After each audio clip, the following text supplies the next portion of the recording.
I'm joined today by the former champion of the world, Jelle Klaasen. Jelle, how are you? I'm very good, thank you. Thanks for joining us. Now, we had you on last year, right as the pandemic was getting going back in March, just after your run to the quarterfinals in Minehead, traveling home after the last Pro Tour as things just started to shut down. How were you feeling back then?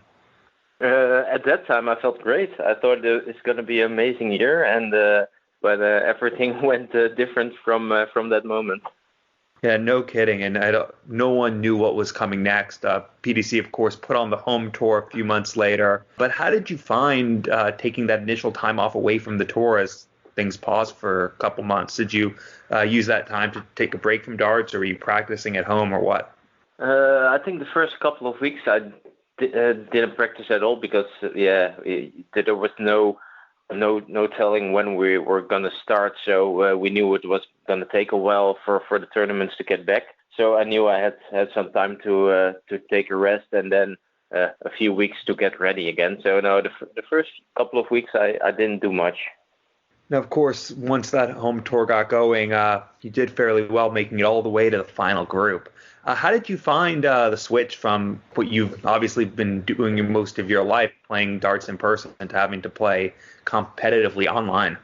I think the idea was great, and I think a lot of people liked it because I think online playing against each other hasn't been more popular since the last 2 years. But for me, it was difficult to stay focused because in the home tour, it was a little bit easier because you only had to tell your score, but still you had to wait for your opponent to throw, and then some opponents couldn't count that well, so you were waiting a long time before you could throw again.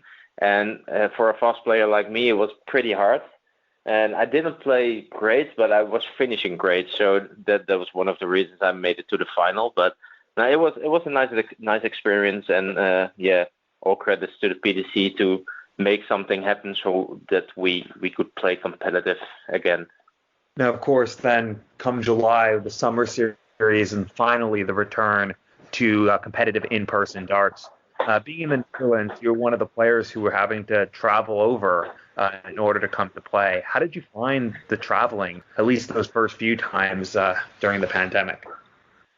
Yeah, we're used to traveling, so it wasn't that big of a problem. Only have to do the COVID test a day before you travel. So you were allowed to travel. Then we had to do the test when we arrived. So the testing was more of an issue than the traveling because we had to do that anyway. But to see that all the English were complaining when they had to travel to Germany, and they thought it was a big risk and it was a lot of trouble. I think all the European players like me and all the Dutch guys were thinking, yeah, we do that every day, every tournament for years. So we thought, it was a little bit easy for them to say, no, we stay at home. But I understand if you don't want to take a risk, it's okay. But yeah, we always travel. So it was nice to see them have to do the same efforts as we have to do. But no, it's the traveling doesn't. It's not a problem. We're used to it. Of course, last year after the season resumed, it wasn't your best season. Ended up having to go to the World Championship qualifier the first time, I think, since 2005 at the Lakeside. What was it like having to play in that? It was a lot of pressure. I think if for me, if I have to play qualifiers for the Worlds, it's a big disappointment because I think I should always be one of the seeded players, in my opinion.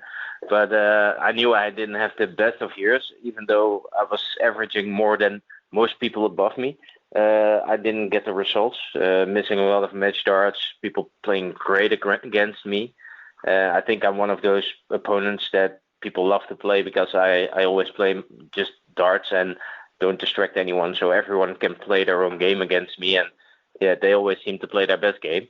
But no, it was, even though I played well and scoring. I was scoring well last year, but my doubles weren't that good, so that was the reason that I didn't qualify for the Worlds because finishing it was terrible. Even in the qualifiers, I lost against Niels Sonneveld. I missed so many doubles. Should have won that game pretty easy, but if you don't hit your doubles, you will never win. You mentioned the pressure, and you mentioned that match against Niels Zonneveld meant that you didn't qualify for the World Championship. How hard was it to take missing out on Worlds? I think as a professional dart player, if you don't qualify for the Worlds, I think that's the biggest disappointment because, that's the biggest tournament of the year. If you just play normal the whole year, you should qualify. And to be fair, I think I played above average the whole year. I think I had a 94 average for the whole year, something like that. And I was losing matches with 100 average, playing well, missing one or two match darts. And then you see other players win with an 82 or sometimes with a 78 average. And you think, why can't I have that luck sometimes? But yeah, that's just the way it goes. People know I'm playing well, so they play well against me. They don't underestimate me, and they play a good game. So it's all up to me to play even better. And I feel great. So I'm looking forward to the rest of the year. So let's talk though then about 2021. Obviously, because of Q School getting delayed because of the pandemic, there was a late start with the season not starting till near the end of February. How did you use that extra time? Was it did you use it as a reset, or were you working on your game, or what? After I didn't qualify for the Worlds, I was trying to find something to get that great feeling again. I tried a lot of different type of darts. I went back to an old set. Unicorn has been a great help. Every time I said, I want to try this, they made a prototype for me. So I think I was trying to find something that felt confident, like 2015, 16, that everything, it felt just great. And I think at this time I found a setup that works really well, and I can't wait to try it at the Pro Tours. Well, so far this year, made a few last 16s, and your averages, according to Darts Oracle, friend of the show, is up 2 points so far this year on last year. Do you feel like you're back on the up? Yeah, I really believe I'm only getting better and better. I think the biggest issue for me is normally before COVID, my best practice were small local tournaments, just to get the confidence, and because normally you win those tournaments pretty easy, and even though it's a small tournament, it feels good, it gives you confidence, and that was my biggest practice of the week on Tuesday or Wednesday evening. And now practicing all alone, it's difficult to get that pressure in a game when you practice on your own. So I really do miss the tournaments, but now they're starting again in Holland. So I just can't wait to get the confidence back and get that that rhythm of playing tournaments every week back. Because if you have a summer super series and then you have to wait a month and a half doing nothing, that's not good for your rhythm.